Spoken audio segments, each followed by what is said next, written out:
You are? Louis Ryan. Louis Ryan, what are you into film? What? He's one of our producers. Sir Louis is one of the producers. You are, I ma'am? am Josie Garcia, Also one of the producers. I'm Joan Flores. I'm the director. Okay. And writer also. And this is Inigo. And si Tony, of course. Inigo Delen plays the younger version of the lead character in the story. Okay. Younger Tony. Younger siya, ang younger to. So, the title of the movie is What You Did. What You Did. Okay, for the producers first. Bakit niyo po naisipang gawin itong film? I-produce? Actually, to support the new director, Joan Flores. Actually, this is her first film. She usually do commercial making, also documentaries, and she's into book writing also. But since we're a new production, actually film production, so she told me about the script, and I'm so excited about the script. I find it so useful to Filipino watchers, and really good film for me. So kahit medyo mahirap maggawa ng film during that time because of lockdown and everything, so parang bubble yung aming cost, then doble-doble. But it's really worth it because first time na niya ginawa, but after that maraming pumasok for the company on me also, and also napansin din tayo internationally because of this movie, of course, because of the acting of Mr. Tony Labrusca, and we're so happy because after this movie, she just signed up with the Manny Pacquiao production, and she's going to do the documentary film for Reality series. the reality series of the League of Destiny, and it's becoming so. When you first read the script being offered to you, which is going to direct, what was your first reaction to it? As a Actually, producer? we're in one company. Okay. I am one of the owner of Jump We're business partners in our production company. It's the Drumcat Experiment. We've been operating since 2014. Actually, we're just a boutique production house. Yun na nga, as she mentioned earlier, the bulk of our business before were TV commercials, advertising videos, corporate videos, documentaries, short films, but those were commissioned short films for clients. And then it is, and then we also have Bare Bones, Color grading company. It's a color grading company. So we decided to get into filmmaking finally because it was my first love. Workshopper po ako ni Sir Ricky Lee for film screenwriting. So sorry guys. And then, Sige. yeah, okay. Bakit kaya? Okay. So, sabi ko kay Miss Josie nung time na yun, kasi nung nag-starting pandemic, slowly nawawala lahat ng advertising projects, nawawala lahat ng corporate projects. So, baka ito sign to, Miss Josie, try natin mag-long form. Yeah, Baka because may... pandemic. Tapos sakto, yung tema ng pelikula, ay naisip ko, it was something everyone could relate to nung time na yun. And I think up to now even, lahat naman up to now have mental health issues. And slowly nagiging siyang common topic na, in conversations, in media, na what mental health damages, conflicts can inflict in a person. So, sobra po akong honored at natuwa na si Miss Josie bilang my producer, my partner, also now stepped up to be producer of this film. Wilbert Tolentino also to be part of the production. So, dalawa po sila that put together the funding for this. We're so proud and happy to say that independently po talaga namin itong na-produce without major backing from any big organization or studio. Of course, eventually we were noticed by FDCP and Full Circle Lab na in partnership with Latino Films in France. Nakita nila yung potential ng film for a global audience. And so, I got the Full Circle Lab, First Cut Lab grant. So, they helped us tighten the film even more. We put it back to film and development status. So, that's why it took this long for us to finally decide na, okay, this year we're gonna launch it na. We're gonna put it out there. We're gonna join as many festivals. And we're just waiting for the right timing to show that. Yeah, and nakakatuwa kasi unang yung Sinag Maynila na we think one of the We are so lucky yeah. to be part of Sinag Maynila, to be chosen the Sinag Maynila. By the way, Yeah. I just met the founder. He wanted a picture and he just said that he loved our movie. Ah, si Sir Wilson. Yeah. Cool. Yeah.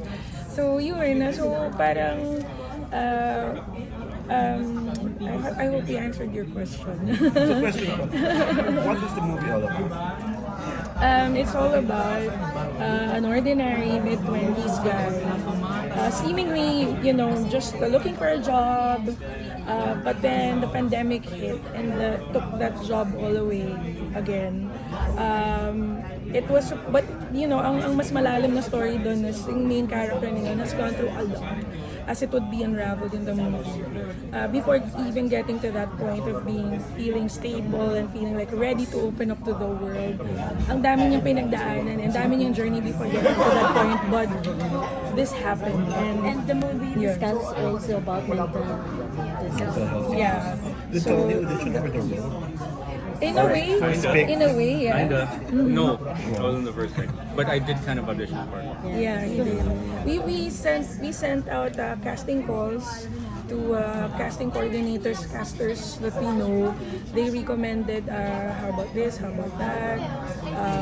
There were other considerations like Arjo Atayde, Enchong D, Mikoy Morales. We even considered Joshua Garcia and John Lopez. And then here comes along Tony. So what Actually, convinced you to give him the part? Like, siya talaga to. ito na naman tayo. Go on. Kadami-dami ng... They want to hear it from you. Ikaw as the Ako muna. director, Okay. what made you believe that he can do it? Okay. The movie is really for him. That's what we can say. Yeah, I think it was meant for Tony. The timing was just indicative that it was for him. When I got to see his trial tape, I sent him a sample script for the 2 roles because he's playing 2 roles here. That's difficult. And I we were wanted so lucky to have him. Kasi he's really kind. Tapos he's really helpful. During pandemic, it should be maarte, baka may maarte kami ng actors. But he really helped us. Yeah, but this we discovered, of course, much later na. Pero before we decided to finally cast him, I had to really convince myself na I'm making the right decision. So I based it on that trial video. And I saw naman na, coming from, the very raw talent that he has, na wala pa kaming workshop, wala pa kaming discussion na, this is how I want the role approached, this is how I want this to be portrayed. Wala pa kaming ganun, pero nakakita na ako ng spark na, uy, parang kaya niya. Wala mo siya after he died of that NL. Yeah, I've seen it po. Ay, ang bilis. Playing a mentally tortured pandemic person. What's that? Sorry? How is it playing a mentally tortured young man during a pandemic? Well, it's really hard, but I have to say, like, throughout my entire career, I feel like there's been a certain theme of the roles that I've been given, and I'm not complaining. Honestly, it's so challenging and it's scary because I feel like it's such a make or break situation to be in. Because when you're given roles like this, it's like it's either it'll make you look really good or it'll be like the end of your career, pretty much. So like really challenging. having that pressure is honestly really hard, but it's so rewarding. It's so rewarding. You learn so many things about characters. You see yourself inside a character. You learn things about yourself. So a role like this, honestly, like this role really opened up my eyes. And you never know what anybody's going through, And I hope you guys like our He's film. your younger version. He's your younger version. Yeah. The younger version. Yes. How do you feel about that? Am I supposed to feel a certain way about it? Di ba yung ganyan may bata kang actor na gumagawa sa'yo? Okay. So ibig sabihin ng tanda ko na. Ganun. Anong challenging sa role mo dito? This is my first time po to do this role. So, big adjustment po from doing the usual drama acting to doing something different. So it's Anong different dito sa mga ginagawa mo lang? Kasi you are a kid actor and everybody knows na mahusay ka ng child actor. Yung binatilyo ka na. I think for me, actually not that challenging po. Mostly I was parang trained to for even bigger roles. Direct Joan and other the I was executive given producer. different options by my casters for kids that would be a good fit to look like a younger version of me.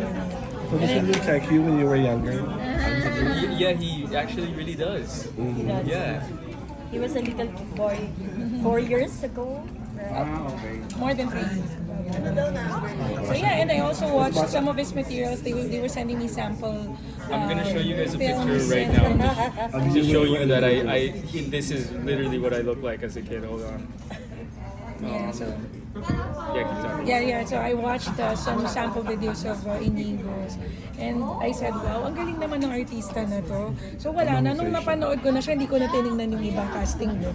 Look at this. Honestly. Oh. Is that not uncanny? May similarities. Version lang.